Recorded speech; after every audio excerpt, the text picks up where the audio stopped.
What's going on, guys? Boss Up A6 here, back to another video, and today I'm here to do my Raw review from Oklahoma City, Oklahoma. The show was fine, I guess, for some of it. There's other times I'm like, really, they did this, or really, that happened? I do want to address, though, that Triple H apparently did test positive for COVID, so I hope he gets well soon. And the show was run by Road Dogg. I must ask, why does Road Dogg still have a job? And, yeah, you could tell that Road Dogg ran a few of these segments because, oh boy, there was a lot of bullshit here, but I would say it was as, I don't know, I guess you could say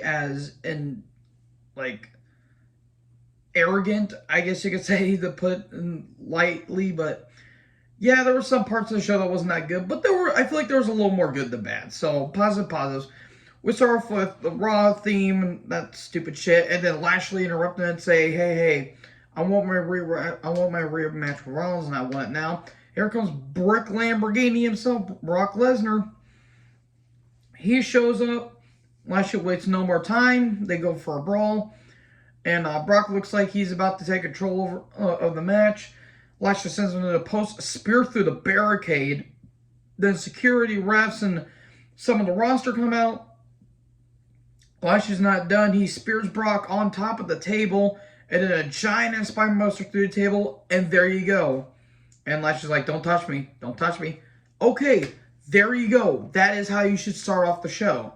Unfortunately, it kind of went downhill from here, but this was good stuff. They're going to be having a match at Crown Jewel, which give that match at least 10 minutes. 10 minutes to beat the fuck out of each other and put on a really damn good match. I didn't mind their match at Royal Rumble, but Lashley got injured and, bullshit chicanery and all that stuff. I'd say have this match, and if they want to do a rematch down the road, I'd probably save it for the Rumble so they can revisit that. So then we can recap what just happened. And this would have been a great way to end the show, but you sometimes got to start hot and you got to end hot too. And then we get Alpha Academy versus the OC. I call them the original cunts, because that's what they are. Okay, we get a brief recap of what happened last week. I don't care. I don't care about Carl Anderson and Luke Gallows. I don't care. Cool, Magic Killer and OC win. Cool, moving on. Then Judgment Day show up. How about we have a match at Crown Jewel, 6-man tag? Dominic talks. End the show now. Pull the plug. No, not the death song, but pull the plug. But, Styles says, you talk a lot of smack, and, your father should have smacked you around like the brat you are. How about we have a match tonight? Oh, boy. We get a recap of Rollins versus Lashley last week. Rollins comes down, and he gets a big pop. Whoa. Whoa. Whoa. And he says, to all the haters out there, you can kiss my behind, but to all the people that love me, sing for me. Scream for me, Tom. And then he talks about Riddle and how he's going to be facing Riddle tonight for the United States title. And all of a sudden, Ali comes out. And he says, I'm tired of waiting and waiting and waiting. I called my shot against Lashley, and I want my match. And then Seth's like, you got to get in the back of the line. And then he talks about Ali's family, and then he sucker punches him. And then Ali tries to retaliate, but he goes into the post. And there you go. More on Ali and Rollins here later. Then JBL's Limo's backstage. Oh, dear. And the Damage Control, Io and Dakota took on Candice LeRae and Bianca Belair. Bayley in commentary. Bayley doing great stuff.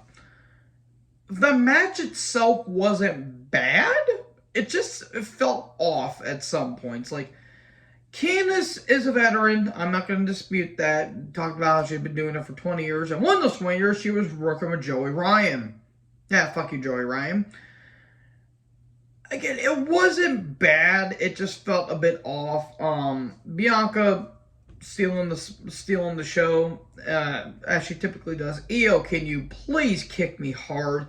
I have problems, I know. Um, and Bailey tries to get a candlestick at one point, but Bianca prevents. But in the end, Damage Control win. More on him in a little bit. Kathy Kelly, my goodness gracious. Whoo! Damn, Kathy looked great tonight. And Riddle's backstage.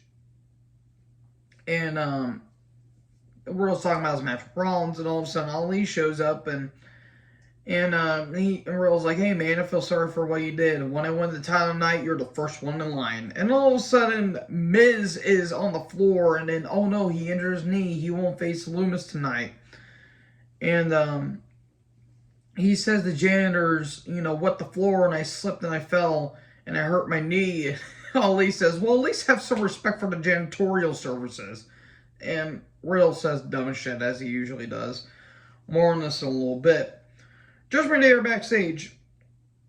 And then Cora shows up, and then she wants Rhea to face Roxanne this coming tomorrow.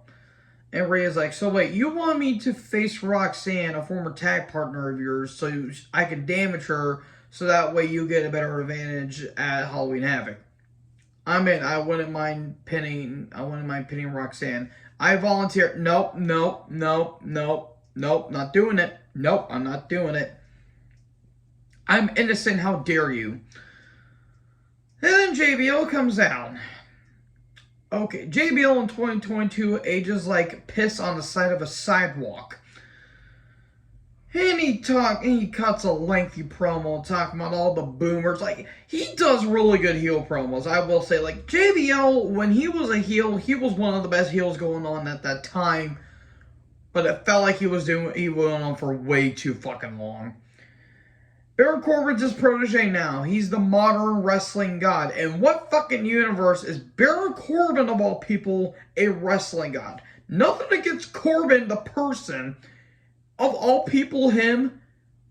Kazuchika Okada is right there, folks. But I digress. And no, Kenny Omega is not the god of professional wrestling. That is our Lord and Savior, Kazuchika Okada. So, he gets his first name back, not much I'll say, but we didn't get the Lone Wolf phase. We were so close. He took on Dolph Ziggler. Dolph Ziggler and Baron Corbin in the match in 2022, that was competitive, was a choice. JBL was on commentary. What the hell was that ring gear? I thought for a second that Corbin was wearing wrestling tights. I almost peed. I almost pissed myself laughing. It wasn't bad. It's just, I don't give a shit about Dolph. Nothing against Dolph. It's just he feels like he's just a liability at this point. And Corbin is Corbin, which he's a good wrestler, and that's just basically about it. Corbin wins. I mean, the crowd was into it. I wouldn't say that the crowd wasn't into it. It's just, okay, we've seen this match 100 times at this point. Miz is in the trainer's room. And, he's being over the top. And then Gargano shows up and he says, oh, Dexter's here and he's walking. He's fine now. Yay. Okay, cool. Whatever. I don't care. Almost an MVP backstage. They're talking about Braun. And they're gonna be showing up on SmackDown this week. The MVP says there's no such thing as monsters. They don't exist, but giants do. Okay, that was kind of a cool line, not going to get me wrong, but they try to get me to care about Omos. He was cool when he partnered with AJ Styles, but then when they went Splitsville, all downhill from there. So we get to recap of Bray's promo, which was weird in some ways, and it got abrupted weirdly. Like, it wasn't a bad promo, it was a good promo, it's just the way that it was interrupted was kind of weird. Then the OC are backstage, and Cameron Grimes shows up, and he's like, well, I'm taking on the Schism tomorrow, and I need 2 partners. And Gallows is like, well, wait, you want us? We pay with cash, and it's brotherhood only. So they kind of just told Cameron Grimes to fuck off, basically. Oh, boy. Styles took on Dominic. Am I supposed to care? Dominic wins. AJ Styles has been pinned by Dominic Mysterio. And I thought the Claire Lynch angle was bad. I mean, it was bad, but it wasn't as embarrassing than getting pinned by Dominic Mysterio of all people. Jesus Christ. Miz backstage, and Gargano shows up. He says, you know, when are you going to tell the truth, Miz? When are you going to tell the truth? Because eventually you're going to have to spill the beans. What truth is there? They never explain why Dexter is going after Miz. They never explain that, by the way. Am I supposed to care, though? Not really. Did we get a recap of Bobby and Brock? They're having a match at Crown Jewel. Loomis comes down, but Miz attacks him with the chair and a skull crusher finale on the chair, so Loomis won't have to compete tonight. Okay. Damage Control's backstage. And Bayley says, never got pinned at Extreme Rules, so Bianca won a match with you next week. Dakota and Io, my goodness, I kind of got distracted. Okay, Bayley and Bianca should be a good match, even though it's kind of throwaway on television, but it's probably just for Bayley to get her win back. Miz backstage, Gargano shows up, and Gargano says, you know, I have a dramatic effect whistle. When are you going to tell the truth? All this stuff, yeah. Oh, wait, no, I think earlier Gargano said, man, you shouldn't have done that. Dexter is very unpredictable or some shit like that. Okay. And, Miz said, after I'm done with Lewis, I'm coming after you. Okay. Elias is in the ring, and he wants to do kind of a memorial to his brother Ezekiel, for the love of God, no. And then Riddle shows up. And he says, dude, do you want to hit the bongs, bro? Do you want to hit the bongs? And Riddle's like, no, I won't do anything. I'll just stay here. And also, Rollins shows up. And, okay, there you go. Cool. Rollins looking around for the U.S. title. I will say this was better than their Fight Pit match, and that's not saying much.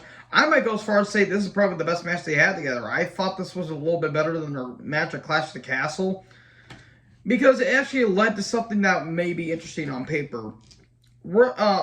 Ezekiel, Jesus Christ. Elias attacks Rollins with the guitar, but Rollins still fights out of it.